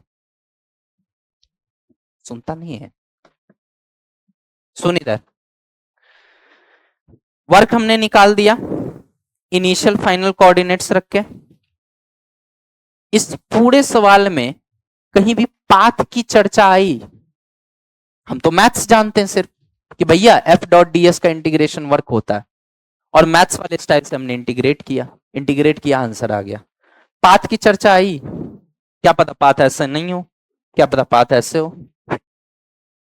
क्या पता पाथ ऐसा हो, बिल्कुल सीधा। समझ में आ रहा है या नहीं आ रहा है? जब हमने वर्क कैलकुलेट किया है, उस वर्क के कैलकुलेशन में पाथ का सिग्निफिकेंस कहीं तुम्हें दिखा, कहीं भी ऐसा कुछ आया जिसमें हमें यह बताना पड़े कि पाथ कैसा हो? ये सिर्फ कोऑर्डिनेट से काम चल रहा है, कोऑर्डिनेट से काम चल रहा, आंसर भी आया। मतलब work done is dependent of path और इंडिपेंडेंट ऑफ पाथ। ये तो इंडिपेंडेंट है ही, इसमें तो दिमाग ही नहीं लगाना। Work done is independent of path, तभी हमने बोला कि ये कंजर्वेटिव है। बोलो हाँ या ना? ये लक्षण तो कंजर्वेटिव फोर्स का है, किसके द्वारा किया गया कार्य रास्ते पे डिपेंड नहीं करता। समझ में आ रहा है या नहीं? चुड़ैल इधर देख, पहले सुअर सोचे थे, बोले चुड़ैल। यहां देखो, देखो इधर, यहां पे क्या हो रहा है बेटा? पाथ इंपॉर्टेंट है, यहां भी कोऑर्डिनेट से काम चल रहा है। इसका मतलब मैं सीधा सीधा कंक्लूजन दे सकता हूं कि भैया इस फोर्स का हमने वर्क निकाला और वर्क निकालने में पाथ की आवश्यकता नहीं पड़ी, इसका मतलब यह फोर्स कंजर्वेटिव फोर्स होगा। यस और नो? और अगर यह कंजर्वेटिव फोर्स है तो इसके द्वारा किया गया कार्य पोटेंशियल एनर्जी के फॉर्म में स्टोर होगा। अब चूंकि वर्क पॉजिटिव है तो energy, change in energy negative होगा। अब ये नेगेटिव होता तो चेंज इन एनर्जी पॉजिटिव होता। क्या मेरी बात क्लियर है? तो कौन कहता है कमबख्त कि वेरिएबल फोर्स कंजर्वेटिव नहीं हो सकता? कौन कमबख्त कहता है? रोनित नहीं कहते हो ना तुम? देखो यहां वेरिएबल फोर्स जो है वो जरूरी नहीं है कि नॉन कंजर्वेटिव हो, कंजर्वेटिव है या नहीं है। अगला एग्जाम्पल, तीसरा सवाल, इसमें भी यही करेंगे, पाथ पता नहीं है इसलिए छोटा सा डिस्प्लेसमेंट को क्या लेंगे, dx i cap plus dy j cap. अपन तो सेफ साइड लेंगे क्योंकि वेरिएबल फोर्स है, छोटा सा वर्क निकालने के लिए छोटा सा डिस्प्लेसमेंट, यस और नो। अब वर्क डन क्या बोल देंगे, integration of f dot ds। बोलो ना यार, बोलते नहीं हो तुम लोग यार, जल्दी बताओ क्या आ गया, 2xy, 2 को लो बाहर, xy dx दिख रहा है प्लस एक्स स्क्वायर dy दिख रहा है, ठीक है, एक्स स्क्वायर dy दिख रहा होगा। इसका इंटीग्रेशन ऐसे करके लगा दें, कोऑर्डिनेट पता है ना 0024, निकाल सकते हो तुम, ये बताओ क्या होगा इसका सॉल्यूशन, 16। देखिए इसको ना डिफरेंशियल इक्वेशन में मैथ्स में पढ़ाया जाता है, नीट वालों के लिए इंपॉर्टेंट नहीं है, लेकिन इसलिए करा दिया कि कभी अगर ऐसा सवाल देखो तो डर ना जाओ, ठीक है। देखो समझो, एक्स स्क्वायर वाई का अगर हम डिफरेंशिएशन करें डी, तो ये क्या दिखेंगे, पहले इसको करेंगे तो इसको छोड़ेंगे, तो एक्स स्क्वायर का डिफरेंशिएशन 2x, और x का तो 1 ही हो गया x के रेस्पेक्ट में, 2x इंटू वाई आ जाएगा, प्लस अब इसको करेंगे तो इसको छोड़ेंगे, तो एक्स स्क्वायर डी वाई आ जाएगा, और यहाँ dx आ जाएगा। dx क्यों है, क्योंकि यहां से dx ले जाके मल्टीप्लाई कर दिया। समझ में आ गया ना मैंने क्या बोला, हाँ यही आएगा, गॉट इट और नॉट। इसको पार्शियल डिफरेंशिएशन में पढ़ाते हैं, ठीक है ना। तो इसको हम सीधा पता है क्या बोल सकते हैं, इस पूरे को इतना तामझाम ना लिख के सीधा लिख सकते हैं, ये integration of x square y का डिफरेंशिएशन, गलत हो गया, integration of differentiation of x square y. कोई समस्या, तुमको भी पता है एक तरफ इंटीग्रेशन एक तरफ डिफरेंशियल है, तो ये गया, छोटा छोटा एक्स स्क्वायर वाई जोड़ते गए, तो एक सीधे एक्स स्क्वायर वाई आ जाएगा ना बड़ा वाला, और फिर वैल्यू कहां से कहां है, 00 से 00 से 24। जगह नहीं है तो पहले ये कॉपी कर लो फिर आगे चलेंगे। समझ में आया, इसको कहां पढ़ते हैं, गणित में पढ़ते हैं, ठीक है। ये आपके लिए नीट के लिए इंपॉर्टेंट नहीं है, लेकिन चूंकि चल रहा है फ्लो में इसलिए मैंने बता दिया, जेई वाले समझ जाएंगे कि हम क्या लिखना चाह रहे हैं। गॉट इट और नॉट। देख पहला जो है वो कांस्टेंट फोर्स है, उसमें तो दिमाग ही नहीं लगाना है, दूसरा वाला वेरिएबल है, लेकिन तब भी वर्क हम निकाल पाए बिना पाथ के जाने, यस और नो। इसका मतलब है कि ये वेरिएबल फोर्स जो होगा इसका वर्क अगर बिना पाथ के आ रहा है, सिर्फ इनिशियल और फाइनल पॉइंट पे डिपेंड कर रहा है, आ रहा है ना बिना पाथ के, मैथ से आ रहा है ना आंसर, इसका मतलब ये अभी क्या होगा, कंजर्वेटिव फोर्स रहा होगा। गॉट इट और नॉट। तीसरा क्या बताया मैंने, ये वाला। अब इसमें क्या है, तुम यहां जाके फंस जाते हैं क्योंकि कोई ऐसा फॉर्मूला तुम देखे ही नहीं हो, तो तुम कहने लग जाते हो यार ये तो सवाल बनेगा नहीं, ये तो सवाल बनेगा नहीं, आगे कैसे चले आगे कैसे चले। तो उसके लिए हमने बता दिया कि इस तरह का जब भी एक्सप्रेशन देखना तो समझ जाना कि एक्स स्क्वायर वाई का डिफरेंशिएशन है। ऐसा भी हो सकता था कि ऐसा आ जाता कुछ y d x plus x d y, तो किसका डिफरेंशिएशन होगा, एक्स वाई का। ये जो मैथ्स पढ़े हुए हैं ना उनको समझ में आ रहा होगा कि क्या बोलना चाह रहा है वो, ठीक है। तुमको ये जानने की जरूरत ना तुमसे पूछेगा, लेकिन नॉलेज होना चाहिए, अगर पढ़ा ही रहे हैं तो पूरा पढ़ा देते हैं। समझ में आ गया, कोई तुमसे पूछने नहीं जाएगा नीट में कि इसका इंटीग्रेशन बताओ, तुमसे ज्यादा से ज्यादा ये पूछा जा सकता है या ये पूछा जा सकता है। ये आ गया ना समझ में, ये भी आ गया समझ में, यहां पे आके तुम फंसे होगे, यहां तक तो तुमको आ रहा होगा समझ में, इसके बाद नहीं समझ में आ रहा होगा, तो समझ जाना कि इसके आगे गणित है, ठीक है। पहले हम चौथा वाला कंप्लीट कर देते तब तीसरा वाला पे वापस आएंगे, तो तुम समझ जाओगे हम बोलना क्या चाह रहे थे। पहले तीसरा वाला का आंसर कम से कम निकाल दो बेटा, पहले आंसर निकाल दो, जगह नहीं है यहाँ, integration of x square y, ठीक है ना। अब जगह नहीं है यहाँ पे बना दें, यहाँ पे बना रहे, देखो ये क्या आ गया, एक्स स्क्वायर वाई आ गया। ये तो समझ में आ रहा होगा ये स्टेप कि integration of D x x होता है, अब एक्स की जगह एक्स स्क्वायर वाई है और पूरे के बाहर डी लगा हुआ है। गॉट इट और नॉट, बहुत बढ़िया। अब देखो कोऑर्डिनेट्स क्या है बेटा, 0,0 से 2,4। गॉट इट और नॉट। पहले x की जगह 2 रखो, y की जगह 4 रखो, तो ये 4 4 इंटू 4 16 हो जाएगा, 2 का स्क्वायर 4 4 इंटू 4 16 माइनस 0, तो ये क्या आ गया 16 जूल आ गया। बोलो आंसर आ गया कि नहीं आ गया। अब इसको थोड़ा देर के लिए हॉल्ट दो, अब पहले चौथा समझा देंगे ना, तब तीसरा समझाएंगे तो तुमको समझ में आ जाए कि सर बोलना क्या चाह रहे हैं। इसको 1 मिनट के लिए हॉल्ट दो, नहीं समझ में आया तो भी छोड़ दो, 2 मिनट के लिए हम पे ट्रस्ट करके तीसरा वाला भूल जाओ। पहला दूसरा में किसी को कोई समस्या है? पक्का ना? तीसरा वाला भूल जाओ कि सर ने सवाल भी दिया है, सोचो तीसरा वाला सवाल ही नहीं दिया, सीधे चौथे पे आते हैं, ठीक है? तब तुमको समझ में आ जाएगा कि हम बोलना क्या चाह रहे हैं एक्चुअल में। देखिए अब ये वाला सवाल है, इसमें क्या है वर्क डन भाई? फिर से वही एफ डॉट डी एस, समझो। अच्छा, क्यों एफ डॉट डी एस से क्यों कर रहे हैं? वेरिएबल फोर्स है, जहां भी फोर्स में एक्स वाई टी इस तरह की चीजें दिखने लग जाए समझ जाना फोर्स वेरिएबल है। गॉट इट और नॉट? बहुत बढ़िया, फोर्स वेरिएबल है भैया, ठीक है? तो छोटा छोटा वर्क ही निकाल के जोड़ना पड़ेगा। अच्छा, डीएस क्या है? छोटा सा displacement is d x i cap plus d y j cap. ये सबसे बढ़िया मेथड मुझे लगता है भाई। छोटा सा डिस्प्लेसमेंट किसी भी डायरेक्शन में छोटा सा एक्स प्लस छोटा सा वाई होगा, vectorially dx plus dy ds आ गया। गॉट इट और नॉट? बस अब क्या करना है बेटा? एफ डॉट डी एस करना, आई को आई के साथ, जे को जे के साथ, करिए जरा। तो एफ डॉट डी एस का क्या आ जाएगा वैल्यू? ये आ जाएगा जे का, तो इसका कुछ है ही नहीं, जब है ही नहीं तो जीरो जे कैप लिख सकते हैं। बोलिए हाँ या ना? जीरो और डी वाई जीरो हो गया, तो क्या बच गया जल्दी बता? 2y dx दिख रहा है। अब इसका इंटीग्रेशन है, कोऑर्डिनेट्स पता है ना? करो इंटीग्रेशन, कर इंटीग्रेशन, बता आंसर जरा। इसका इंटीग्रेशन दुनिया की कोई ताकत नहीं कर सकती है। क्यों? क्योंकि वेरिएबल अलग है, ऑपरेटर अलग है। नहीं आई मेरी बात समझ में? कब तक नहीं कर सकती है? जब तक तुम y को x के टर्म्स में रिप्रेजेंट ना कर दो। मतलब y as a function of x चाहिए, समझ में आया? अब जो हमसे बेसिक मैथ्स पढ़े होंगे वो रिलेट कर पाएंगे, बिल्कुल एकदम कान खड़े कर लो जो बोलने वाला हूं।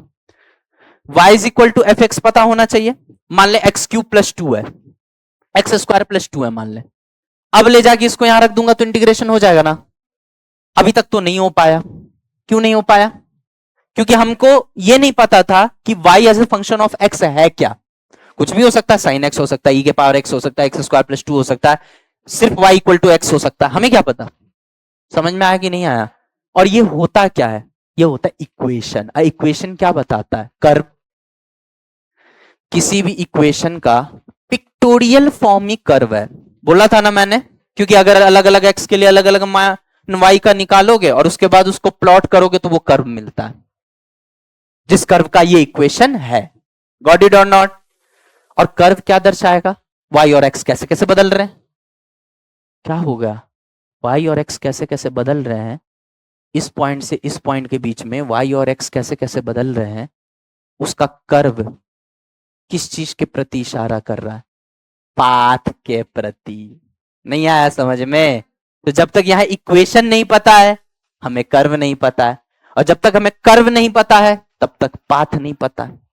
अगर कोई बोलेगा कि यहां से यहां स्ट्रेट लाइन बिल्कुल स्ट्रेट आया है, तो इक्वेशन क्या हो जाएगा? y equal to M X plus C. क्या अब इंटीग्रेशन हो जाएगा? हो जाएगा। अगर कोई बोलेगा ना यहां से यहां पैराबोला बन के आया है, बोलो रे, तो y इक्वल टू क्या हो जाएगा?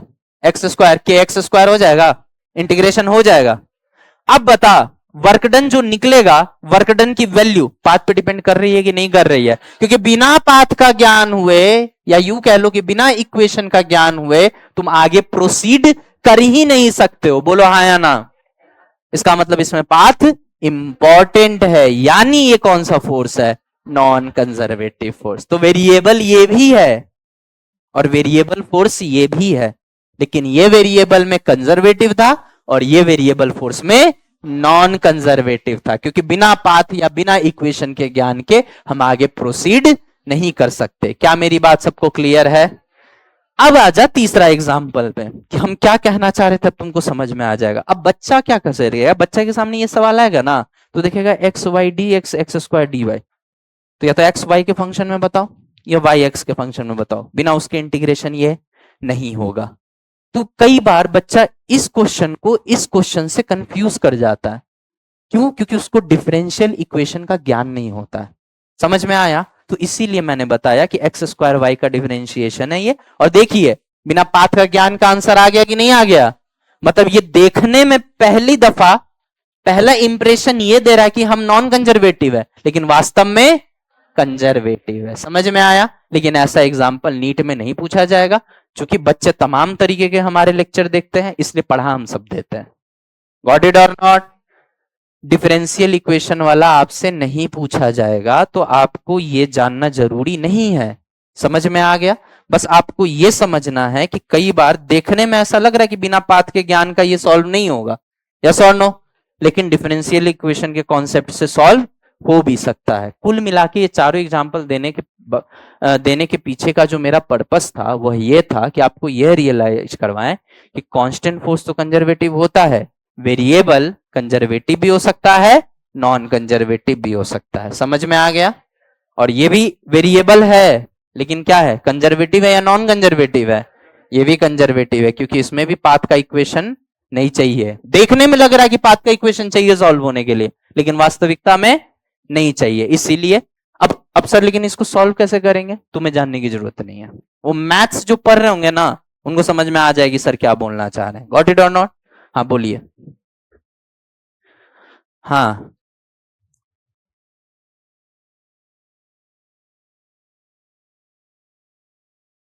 तुम्हारे में 1, 2 और 3 टाइप के ही सवाल आएंगे, 4 टाइप के ही आएंगे। 3 टाइप के पूछेगा ही नहीं तुमको, क्योंकि उसको पता है तुमको डिफरेंशियल इक्वेशन नहीं आता। तो तुमको या तो 1 आएगा या 2 आएगा या 4 आएगा। मतलब तेरे लिए बोर्ड पे 3 सवाल है, 1, 2, 4, 3 छोड़ दे। गॉट इट और नॉट? ठीक है, या तो पाथ के बिना ज्ञान के नहीं बनेगा, या पाथ के बिना ज्ञान के बन जाएगा। जैसे ये था ना, इसमें पता चल गया था ना तुमको, ओ मोटे, इसमें पता चल गया था ना, इसमें पता चल गया था। क्यों? वेरिएबल तो ये भी है, क्योंकि यहां इंटीग्रेट होते हुए दिख रहा है, तो या तो तुमको इंटीग्रेट होता हुआ दिख जाएगा, पाथ का जरूरत नहीं पड़ेगा, और या पड़ जाएगा। पड़ जाएगा तो समझ जाना कि नॉन कंजर्वेटिव है, और नहीं पड़ेगा तो कंजर्वेटिव है। समझ में आ गया? कॉपी कर लीजिए। क्योंकि लेक्चर तमाम तरीके के बच्चे देखते हैं, इसलिए पढ़ाना सब कुछ चाहते हैं, लेकिन आपके लिए बोर्ड पे 1, 2 और 4 है, 3 है ही नहीं आपके लिए। क्या मेरी बातें सबको क्लियर है? 1, 2 और 4 में कोई दिक्कत है तो बताइए। 1 कांस्टेंट है, तो ऑब्वियस सी बात है कंजर्वेटिव है, बिना पाथ के ज्ञान के भी आंसर आएगा, और आया भी है। 2 वेरिएबल है, लेकिन तो भी पाथ की जरूरत नहीं पड़ी, कोऑर्डिनेट से काम चल गया, मैथ से आंसर आ गया। बोलो आया ना? 4 की पड़ी, 4 में क्या है, 4 में बिना पाथ के ज्ञान के आंसर आएगा ही नहीं, तुम लगा ही नहीं पाओगे। यस और नो? तो या तो तुमको 1 आएगा या 2 आएगा या 4 आएगा। गॉट इट और नॉट?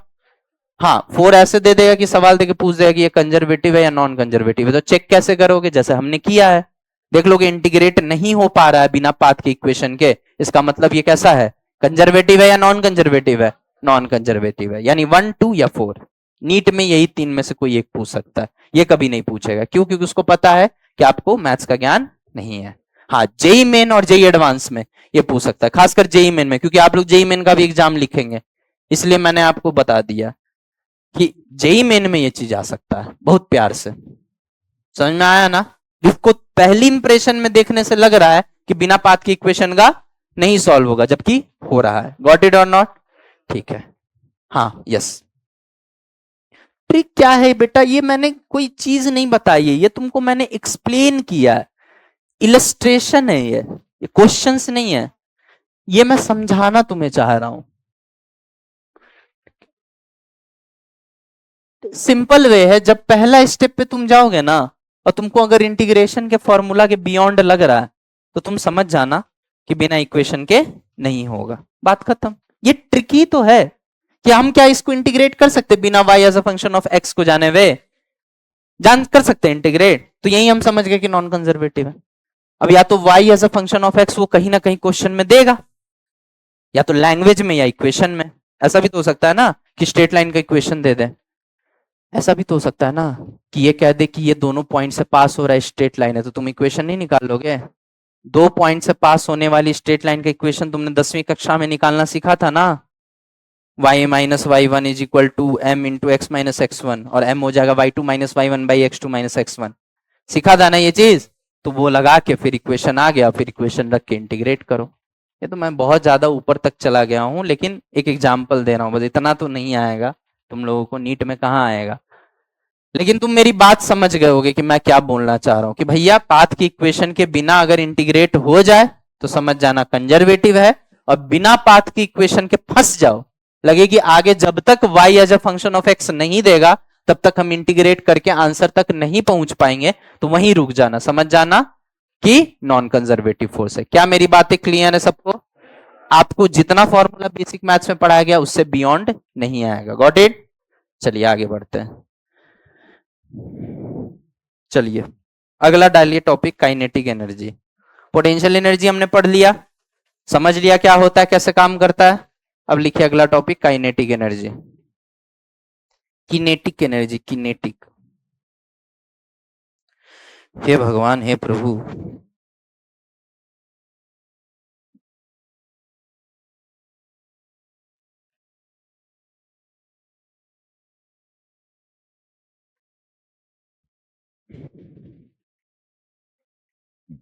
मान लो, ओए शू शू, मान लो एम मास का कोई अगला पेज ले लें क्या, बहुत गंदा हो गया है। मान लो, अबे तुम्हें समझ तो आ गया ना, 1 2 4 तो आ गया ना समझ में, या गलती कर दी मैंने पढ़ा के? मुझे लगा तुम्हारा लेवल अच्छा खासा हो चुका है तभी मैंने ये कॉन्सेप्ट बताया, वरना जेई में पढ़ाता हूं मैं ये सब। 1 2 और 4 आ गया ना, 3 आए चाहे नहीं आए, कि भाई सिंपल सी बात है, कांस्टेंट फोर्स का डायरेक्ट वर्क तो आएगा ही आएगा, क्योंकि वो तो कंजर्वेटिव होता ही है। वेरिएबल का भी डायरेक्ट आ सकता है, हमने सॉल्व करके देखा था। वेरिएबल में फंस भी सकते हो, जहां फंस जाओ समझ जाना नॉन कंजर्वेटिव है, क्योंकि पाथ के इक्वेशन के बिना हम आगे प्रोसीड नहीं कर सकते। समझ में आ गया? तुम सिर्फ 1 2 और 4 देखो, 3 देखो ही नहीं, बस उसको नोट्स की शोभा बढ़ाने दो। गॉट इट और नॉट? चलिए अगला सवाल, सवाल नहीं सॉरी, कॉन्सेप्ट क्या पढ़ा रहे हैं? Kinetic energy, kinetic energy, kinetic. क्या होता है काइनेटिक एनर्जी? ध्यान से सुनिएगा। मान लीजिए एम मास का कोई बॉडी है, इसके पास वी वेलोसिटी है, तो इसके पास एक एनर्जी है, गति के वजह से ऊर्जा, जिसको गतिज ऊर्जा कहते हैं। चूंकि बॉडी मोशन में है उसके वजह से इसके पास एक एनर्जी है जिसको हम काइनेटिक एनर्जी कहते हैं, ठीक है। And that energy is equal to half m v square. Velocity का मैग्नीट्यूड यहां लेना है। ऑब्वियसली बात है, जब भी किसी वेक्टर का स्क्वायर हो रहा है तो उसके मैग्नीट्यूड का ही स्क्वायर हो सकता है, डायरेक्शन का स्क्वायर थोड़ी होगा। तो कभी भी कोई भी वेक्टर पे पावर देखो ना, समझ जाना कि उसका मैग्नीट्यूड है। नहीं आई मेरी बात समझ में? डायरेक्शन का ईस्ट इंटू ईस्ट क्या लिखोगे? ईस्ट स्क्वायर, कोई मतलब नहीं बनता। Got it? अच्छा, कुछ लोग कह देते ये आया कैसे है, तो भैया सिंपल सी बात है, छोटा सा वर्क होता है एफ डॉट डी एस। क्या सोमांस? टोटल वर्क होता है एनर्जी। वर्क क्या है? एनर्जी का ही तो लेन देन है, तो ये वर्क डन है नेट, नेट वर्क डन ही एनर्जी होता है। बोलो यार, एफ को क्या लिख सकते हैं? डीपी बाई डी टी लिख सकते हैं। भूल गए न्यूटन्स लॉ? याद है तुम लोगों को? क्या तुम्हें याद है? अब सुनो इधर ध्यान से, मास कांस्टेंट, मास बाहर आ गया, ये क्या बन गया? M d v by d t, बोलेंगे सारे बच्चे, dot d s. D s by d t क्या बन गया? V d v. समझ में आया? तो ये बन गया integration of m d v. ठीक है, हम मैग्नीट्यूड ले ले रहे हैं क्योंकि डॉट प्रोडक्ट है ना, तो लास्ट में तो मैग्नीट्यूड ही आएगा, m v d v. Got it? कोई भी वेक्टर वी का के अलोंग अगर हम कुछ ले रहे डीवी, तो वो तो कॉस जीरो होगा ना, 1 बनेगा। तो कॉस जीरो यहाँ छिपा हुआ है, लिखना जरूरी नहीं है। एम बाहर ले ले भाई, एम कांस्टेंट है। वी डी वी का क्या आ गया? वी स्क्वायर बाई 2 आ गया, तो एम वी स्क्वायर बाई 2। ठीक है, ये डेरिवेशन है, कतई एकदम फालतू समय की बर्बादी कहीं नहीं पूछेगा, बस ऐसे ही दिखा दिए ताकि तुमको थोड़ा अच्छा अच्छा लगे कि हमने रटा नहीं है, हम समझे कहां से आया है। गॉट इट और नॉट? सीधी बात है, काम की बात बस इतनी है कि kinetic energy half m v square होता है, खत्म। इसके अलावा कुछ याद नहीं रखना है। Got it? चलो आगे बढ़ते हैं। अगला टॉपिक डाले वर्क एनर्जी थ्योरम। लिखना भी पड़ता है, वाह कितना टैलेंटेड हो तुम लोग। अब खाली सवाल ही सवाल होगा अगले 2 3 दिन तक, उसके बाद वर्क एनर्जी पावर खत्म। उसके बाद क्या पढ़ाना है रे? उसके बाद सेंटर ऑफ मास पढ़ाना है, फिर कोलिजन पढ़ाएंगे, सेंटर ऑफ मास, कोलिजन, उसके बाद रोटेशन, मैकेनिक्स खत्म। अरे नहीं, वर्क यार एनर्जी के बाद तो सर्कुलर स्टार्ट होगा ना बे, तुम लोग हमको पगला कहीं का। सेंटर ऑफ मारेंगे झापड़।